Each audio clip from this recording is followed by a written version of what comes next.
ओम शांति। हम अव्यक्त मुरली रिवाइज कर रहे हैं। ये अव्यक्त मुरली बाबा ने चलाई थी 16 अप्रैल 1977 को। ब्राह्मण जन्म की दिव्य अलौकिकता, ये आज की मुरली का विषय है कि ब्राह्मण जन्म की दिव्यता और अलौकिकता। मर्यादा पुरुषोत्तम बाप समान बनने वाले, मर्यादा पुरुषोत्तम बाप समान बनने वाले, सदा सिरताज, सदा बाप के सर्व प्राप्तियों के सहारे में रहने वाले बच्चों प्रति उचारे हुए बाबा के महावाक्य। सुनना और समाना। सुनना सहज लगता है, रुचि होती है, सुनते ही रहें। सुनने वालों को क्या होता है? सहज लगता है, रुचि होती है, सुनते ही रहें। ये इच्छा सदैव रहती है, ये इच्छा सदैव रहती है। ऐसे ही समाना भी इतना ही सहज अनुभव होता है जितना सुनना सहज है आपको। बाबा पूछ रहे हैं उतना अपने अंदर समाना भी इतना ही सहज अनुभव होता है। समाना क्या है? कोई भी बात आई, अच्छी आई या बुरी आई, खुशी की आई या दुख की आई, गई ना, बीत गई ना, अब उसे भूल जाओ। ना तो खुशी की बात याद रखनी है और ना दुख की बात याद रखनी है, क्योंकि यदि दोनों में से कोई भी बात याद है तो वो हमारे वर्तमान को नष्ट कर रही है। वो बात हमारे वर्तमान को नष्ट कर रही है। ये बात हमें बहुत अच्छी तरह अपने आप को समझानी है, क्योंकि हम वर्तमान में तो करें ना कुछ अच्छा, बाबा की श्रीमत पर कुछ करेंगे ना, परंतु जब तक हम वो सोचते रहेंगे तब तक हम वर्तमान का प्रयोग नहीं कर सकेंगे। तो वर्तमान हमारा वेस्ट गया तो क्या होगा? भूतकाल वेस्ट हो गया और भविष्य भी वेस्ट हो गया। सदा इच्छा रहती है कि समाने से बाप समान बनना है। सदा क्या इच्छा रहती है? कि जितना हम समाएंगे उतना हम बाप समान बनेंगे। समाने का स्वरूप है बाप समान बनना। कैसे समझ में आई ये बात? बाबा में कितनी ताकत है समाने की। परम पिता परमात्मा में हम देखें कितना समाते हैं। सर्वज्ञ, सब कुछ वो जानता है, उसके बाद भी हम गलतियां कर रहे हैं, फिर भी वो मीठे बच्चे कह रहा है, फिर भी वो मीठे बच्चे कह रहा है। कितना समाता है। एक माँ में समाने की शक्ति बहुत होती है, परंतु बाबा के आगे कोई माँ में भी समाने की शक्ति उतनी नहीं, मतलब यही समझा जाता है। परंतु परमात्मा में कितनी समाने की शक्ति है।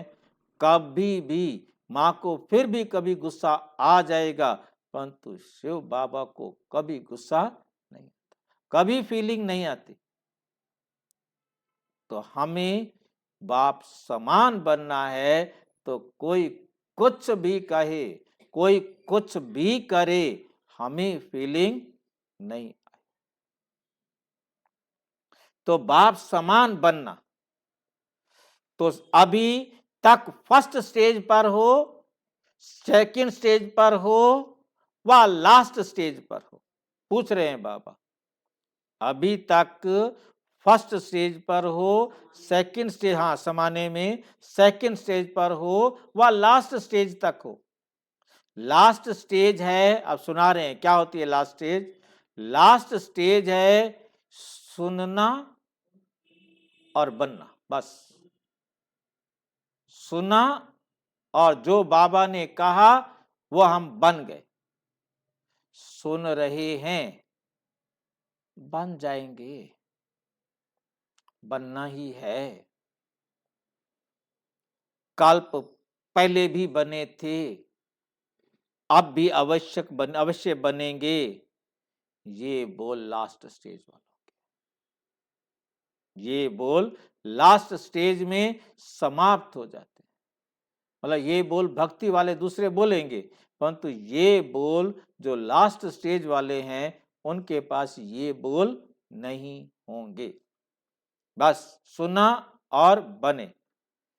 एक एक बोल जैसे सुनते जा रहे हैं, जैसे सुनते जा रहे हैं वैसे वैसे बनते जा रहे हैं। बस लास्ट स्टेज वालों का लक्ष्य और बोल स्वरूप द्वारा स्पष्ट दिखाई देगा। उनका लक्ष्य भी दिखाई देगा और उनके बोल और स्वरूप द्वारा स्पष्ट होगा कि उनके जीवन का लक्ष्य क्या है। जैसे पहला पाठ आत्मा का सुनते हो और उनको सुनाते भी हो। लास्ट स्टेज वाली आत्मा सिर्फ शब्द सुनेगी, सुनावेगी नहीं, सुनाएगी नहीं वो, लेकिन साथ साथ स्वरूप में स्थित होगी। बस सुना और आत्म स्वरूप बन गई। इसको कहते हैं बाप समान बनना। इसको कहते हैं बाप समान बनना। स्वयं का व बाप का स्वरूप व गुण व कर्तव्य सिर्फ सुनाएंगे, सुनाएंगे नहीं, लेकिन हर गुण और कर्तव्य अपने स्वरूप द्वारा अनुभव कराएंगे। सुना, बने, औरों को अनुभव कराएंगे, ऐसे बनते। मतलब उनको सुनाएंगे नहीं, धारण करके अनुभव करके हलवा तैयार करके उनको दिखा देंगे। ऐसे हलवा तैयार होता है, ऐसे जो है ना संपूर्ण स्वरूप बनते हैं। जैसे बाप अनुभवी मूर्त है, सिर्फ सुनाने वाले नहीं है, ऐसे फॉलो फादर करना है। ऐसे हमने बाबा को फॉलो करना है। जैसे साकार में बाप को देखा, सुनाने के साथ कर्म में स्वरूप में करके दिखाया। ब्रह्मा बाबा ने कहा, शिव बाबा ने कहा और ब्रह्मा ने प्रैक्टिकल करके दिखाया। सुनना, सुनाना और स्वरूप बन दिखाना तीनों ही साथ साथ चला। सुनना भी, सुनाया भी और बनकर दिखाया भी, तीनों ही साथ साथ चला। ऐसे सुनना, सुनाना और दिखाना साथ साथ है। हमसे पूछ रहे हैं बाबा, अभी तक जितना सुना है उतना ही समाया है? विश्व के आगे कर दिखलाया है? पूछ रहे हैं। महान अंतर है या थोड़ा सा अंतर है? रिजल्ट क्या है? सुनना और सुनाना तो कॉमन, साधारण बात है। ब्राह्मणों की अलौकिकता कहाँ तक दिखाई देती है? ब्राह्मणों की अलौकिकता कहाँ तक दिखाई देती है? जैसे बाप के महावाक्य हैं कि मेरा जन्म और कर्म प्राकृत मनुष्यों सदृश नहीं, लेकिन दिव्य और अलौकिक है। दिव्य और अलौकिक है। बाप दादा के साथ साथ आप ब्राह्मणों का जन्म भी साधारण नहीं, दिव्य और अलौकिक है। दिव्य और अलौकिक है। जैसा जन्म, जैसा दिव्य नाम, वैसा ही दिव्य अलौकिक काम। हमारा काम भी कैसा होना चाहिए? दिव्य और अलौकिक। आम दुनिया की तरह हमारा कोई कर्म ना हो। जैसे हर एक लौकिक कुल की मर्यादा की लकीर भी होती है। कहते जी हमारे परिवार का नियम है, ब्राह्मण कुल का परिवार का नियम है, ऐसे ब्राह्मण कुल की मर्यादाओं की लकीर के अंदर रहते हैं? पूछ रहे हैं। मर्यादा की लकीर संकल्प में भी किसी आकर्षणवश उल्लंघन तो नहीं करते? भाई चलो थोड़ी देर के लिए या कुछ खाने पीने के लिए मर्यादाएं जो बनी हैं उन मर्यादाओं का उल्लंघन नहीं करते, अर्थात लकीर से बाहर तो नहीं जाते। शूद्रपन के स्वभाव या संस्कार की स्मृति आना अर्थात अछूत बनना, अर्थात अछूत बनना, अर्थात ब्राह्मण परिवार से अपने आप ही अपने को किनारे करना। तो ये चेक करो कि सारे दिन में बाप का सहारा कितना समय रहता है और अपने आप किनारा कितना समय किया है।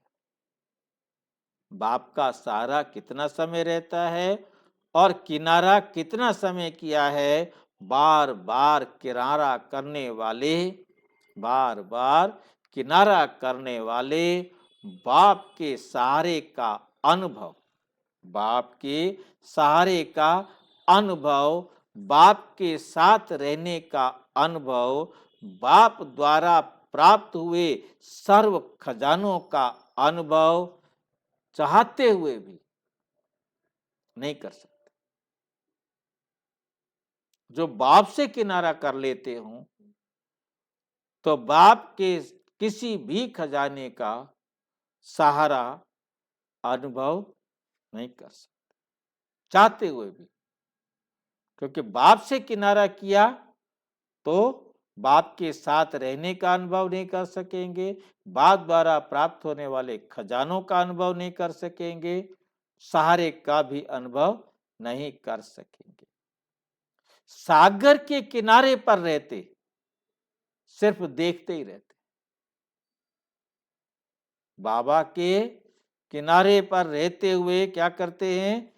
सागर के किनारे पर रहते हुए सिर्फ देखते ही रहते हैं, पा नहीं सकते। पाना है ये इच्छा बनी रहती है, पाना है अच्छा फिर करेंगे, फिर पाएंगे, फिर सोचेंगे, फिर करेंगे, लेकिन पा लिया, लेकिन पा लिया ये अनुभव नहीं कर पाते। हाँ। वो अंदर नहीं गए, किनारे पर बैठे रहे तो पा नहीं सकते, जिज्ञासा ही रह जाती है, अधिकारी नहीं बन पाते। तो सारे दिन में जिज्ञासु की स्टेज कितना समय रहती है और अधिकारी की स्टेज कितना समय रहती है। आप लोगों के पास भी जब कोई नया आता है तो उसको पहले जिज्ञासु बनाते हो, ऐसे ऐसे प्रश्न पूछकर उसके अंदर जिज्ञासा बनती है, अरे ये तो बहुत अच्छी बात बताई, ये तो बहुत अच्छी बताई, और सुने और सुने और सुने, जिज्ञासु बनाते हो।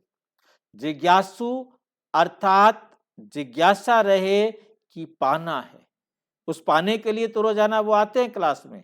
आप लोग भी जिज्ञासु को किनारे रखते हो।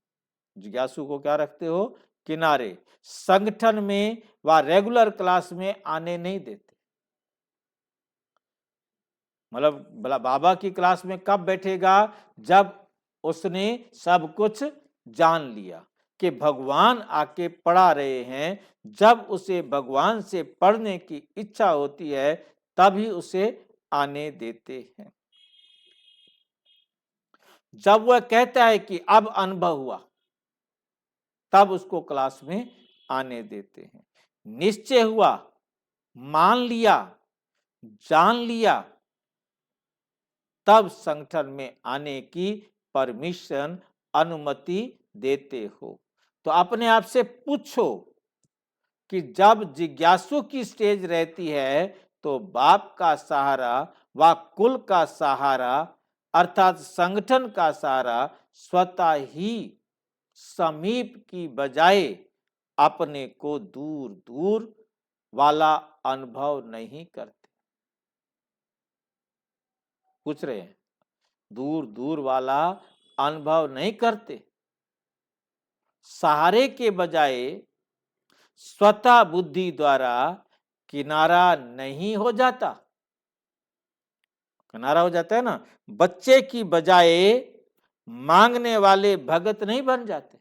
जिज्ञासु है ना, जानना चाहता है ना। जान लिया तो जानने वाली बात खत्म हो गई ना। फिर तो बाबा से प्राप्त करना है, फिर तो कहेगा पाना था सो पा लिया। तो मांगने वाला भगत नहीं बन जाते, मांगने वाले भगत बन जाते हैं ना। शक्ति दो, मदद करो, माया को भगाओ, युक्ति दो, माया से छुड़ाओ। ये ब्राह्मणपन के संस्कार नहीं, ये तो भिखारी के संस्कार है ना। बाबा से कहते रहना। और कितने भाई बहन हैं कब से ज्ञान सुन रहे हैं, फिर भी ये उम्मीद रखते हैं आप बाबा रूम में जाओ, बाबा आपको युक्ति दे देगा, बाबा आपके दुख दूर कर देगा, माया से छुड़ा देगा, बाबा को कहो, बाबा को कहो। तो दोनों ही क्या हैं, अभी तक भगत है, जिज्ञासु हैं, किनारे पर है, अधिकारी नहीं बने। ब्राह्मणपन के संस्कार नहीं है। ब्राह्मण कब पुकारते नहीं, ब्राह्मण कब प्रार्थना नहीं करते। ब्राह्मणों को स्वयं बाप भिन्न भिन्न श्रेष्ठ टाइटल से पुकारते हैं, रोजाना नए नए टाइटल देते हैं। जानते हो ना आपके कितने टाइटल हैं? ब्राह्मण अर्थात पुकारना बंद, प्रार्थना बंद। पुकारना माना प्रार्थना करना, बाबा आओ हमारा ये करो ये करो ये करो। ब्राह्मण अर्थात सिर ताज, सिर के ताज। कभी भी प्रकृति के व माया के मोहताज नहीं, ना प्रकृति के मोहताज और ना माया के मोहताज। तो ऐसे सिर ताज, ऐसे सिर ताज बने हो। माया आ जाती है, मोह जीत बनना, पुराने संस्कार वश हो जाना, पुराने संस्कारों के वश हो जाना। मोह जीत बनना माना पुराने संस्कारों के वश हो जाना। मोह जीत बनना है, पुराने संस्कार के वश हो जाता है या स्वभाव वश हो जाता है, तो वो मोहताज बन जाता है। मोह जीत नहीं, मोहताज हो जाता है, मोहताज बन जाता है। बाप के सिर ताज नहीं बन सकता, बाप का सिर ताज नहीं बन सकता। विश्व के राज्य के ताजधारी नहीं बन सकता। बाप के सिर ताज बनने वाले स्वप्न में भी मोहताज नहीं बन सकते। जो बाप का सिरताज बनने वाले हैं वो स्वप्न में भी क्या नहीं बन सकते, मोहताज नहीं बन सकते। समझा, रियलाइज करो। अब सेल्फ रियलाइजेशन, स्वयं को रियलाइज करो। Self realization course, realization course चल रहा है, सेल्फ रियलाइजेशन कोर्स चल रहा है ना। अच्छा, सदा अपने ब्राह्मण कुल की मर्यादा के लकीर के अंदर रहने वाले मर्यादा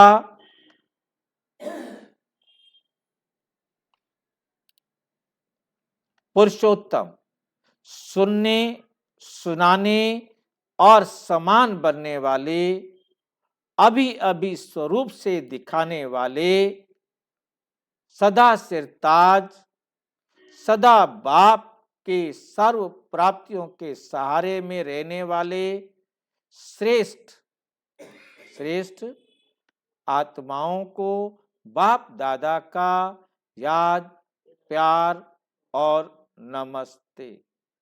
हम बच्चों की भी बाप दादा को नमस्ते नमस्ते नमस्ते। दीदी जी से जाना और आना कहेंगे। जाना और आना तब कहें जब साथ छोड़कर जाता है। कहाँ से भी जाना होता है, जाना अर्थात कुछ छोड़कर जाना। लेकिन यहाँ जाना और आना शब्द कह सकते हैं। यहाँ हैं तो भी साथ है, वहां हैं तो भी साथ है। जो सदा साथ रहता, स्थान में भी और स्थिति में भी, तो उसके लिए जाना नहीं कहेंगे। जैसे मधुबन में भी एक कमरे से दूसरे कमरे में जाओ तो ये नहीं कहेंगे हम जा रहे हैं, छुट्टी लेवे, नहीं, ये नेचुरल जाना आना चलता रहता है, क्योंकि साथ साथ है ना। ये भी एक कमरे से दूसरे कमरे में चक्कर लगाते। आप यदि कहीं सेवा में जा रहे हो तो ये भी तो एक कमरे से दूसरे कमरे में क्या लगाते हैं, चक्कर लगाते हैं। जैसे हमने एक कमरे से दूसरे कमरे में पूछने थोड़ा जाएंगे, अच्छा मैं उस कमरे में जा रही हूं। ये भी एक कमरे से दूसरे कमरे में चक्कर लगाते हैं मधुबन वासी, इसलिए विदाई शब्द भी नहीं कहते। सदा सेवा की बधाई देते हैं, सदा साथ रहते, सदा साथ चलते, अंग संग हैं, ऐसे ही अनुभव होता है, ऐसे ही अनुभव होता है ना। महारथी अर्थात बाप समान, महारथी अर्थात बाप समान। महारथियों के हर कदम में पद्मों की कमाई तो कॉमन बात है। पद्मों की कमाई मतलब पवित्र कमाई। पद्म माना पवित्र, उनका हर कर्म पवित्र, हर कर्म श्रेष्ठ, कॉमन बात है। लेकिन हर कदम में अनेक आत्माओं को पद्मापति बनाने का वरदान भरा हुआ है। महारथी कहेंगे हम जाते हैं, नहीं, लेकिन साथ जाते। हम जाते नहीं, हम बाबा के साथ जाते हैं।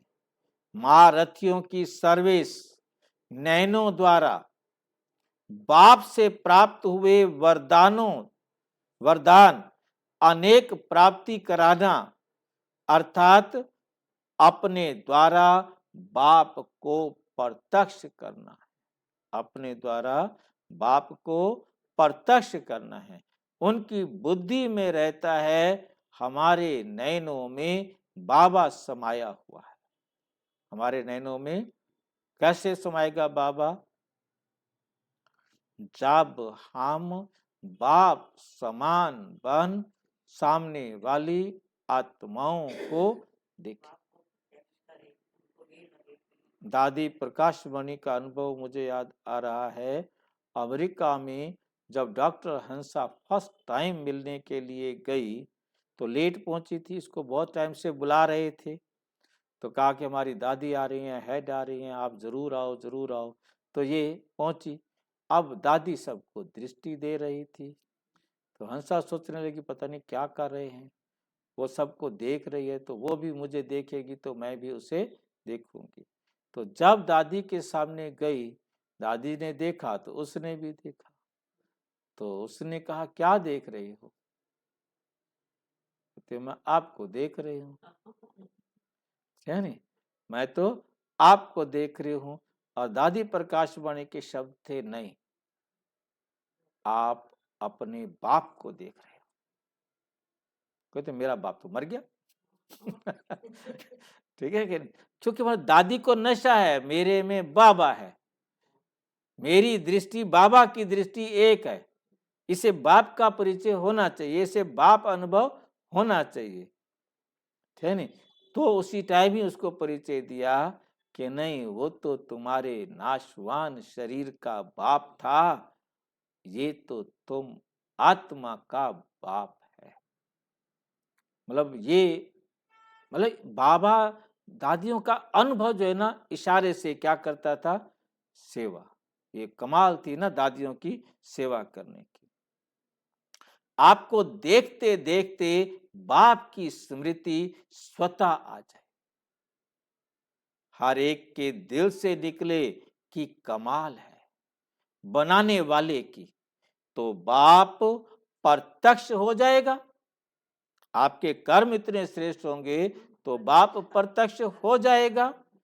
बाप आप द्वारा प्रत्यक्ष दिखाई देगा और आप गुप्त हो जाएंगे, गुप्त हो जाएंगे। कौन दिखा, बाबा ही दिखाई देगा ना उनको। अभी आप प्रत्यक्ष हो और बाप गुप्त है, फिर हर एक के दिल से बाप की प्रत्यक्षता के गुणगान करते हुए प्रत्यक्ष सुनेंगे। बाप दिखाई नहीं देंगे, लेकिन जहां भी देखेंगे तो उनको बाप दिखाई देगा। इसी कारण जहां भी देखें वहां बाप ही बाप है, ये संस्कार लास्ट में समा जाते हैं, ये संस्कार लास्ट में समा जाते हैं, जो फिर भक्ति में जहां देखते कहते वहां तू ही तू है। लाली देखन मैं गई जित देखूं तित लाल। तो पुकारते हैं। लास्ट में आप सबके चेहरे दर्पण का कार्य करेंगे। जैसे आजकल मंदिरों में ऐसे दर्पण रखते हैं जिसमें एक ही सूरत अनेक रूपों में दिखाई देती है, ऐसे आप सबके चेहरे चारों ओर बाप को प्रत्यक्ष दिखाने के निमित्त बनेंगे और भक्त कहेंगे जहां देखते तू ही तू, जहां देखते तू ही तू। सारे कल्प के संस्कार तो यहाँ ही भरते हैं, तो भक्त इसी संस्कार से मुक्ति को प्राप्त करेंगे। भक्त इसी संस्कार से क्या करेंगे, मुक्ति को प्राप्त करेंगे। इसलिए द्वापर की आत्माओं में या मुक्ति पाने का संस्कार या तू ही तू के संस्कार ज्यादा इमर्ज रहते हैं। तो अपने व बाप के भक्त भी अभी ही निश्चित होते हैं, अपने भी और बाप के भक्त भी अभी निश्चित होते हैं कि कौन जाकर द्वापर में भक्ति करेंगे। राजधानी भी अभी बनती है, तो भक्त भी अभी बनते हैं। तो भक्तों को जगाने जाती हो, वह बच्चों से मिलने के लिए जाती हो। चेक करना है कि इस चक्कर में मैं सेवा करने गई, इस चक्कर में मेरे भक्त कितने बने और बाप के बच्चे कितने बने, ये चेक करो। दोनों का विशेष पार्ट है, भक्तों का भी आधा कल्प का पार्ट है और बच्चों का भी आधा कल्प का अधिकार है। भक्त भी अभी दिखाई देंगे या अंत में, पूछ रहे हैं। जो नवधा भक्ति करने वाले नंबर 1 भक्त माला के मण के होंगे, वे भी यहाँ प्रत्यक्ष होंगे, वे भी प्रत्यक्ष यहाँ ही होने वाले हैं। विजय माला भी और भक्त माला भी, क्योंकि संस्कार भरने का समय ये संगम युग है। क्योंकि बाबा आकर इस समय हम सबको अपने में संस्कार भरने की विधि सिखाते हैं कैसे संस्कार हम अपने में भरते हैं, यही संगम युग पर हमारा पुरुषार्थ है। भक्त अंत में पुकारते रह जाएंगे, हे भगवान हमें भी कुछ दे दो, ये संस्कार भी यहाँ से भरेंगे और बच्चे साथ का अनुभव करें। अभी तक भी देखो बाबा के बच्चे कितने पुकार रहे हैं, बाबा मेरा ये काम कर दो, बाबा मेरा ये काम कर दो, बाबा ये मेरा काम कर दो। तो अभी तक भी भगत है, वो बनेंगे भी भगत, वो अधिकारी नहीं बन सकते।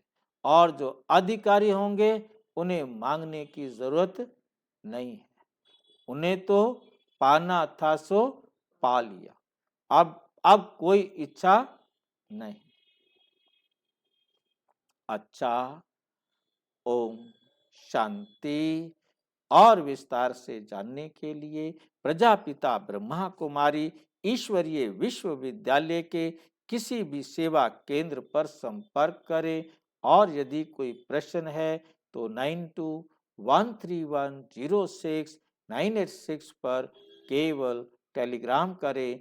9650692270 पर केवल व्हाट्सएप करें, फोन नहीं। ओम शांति।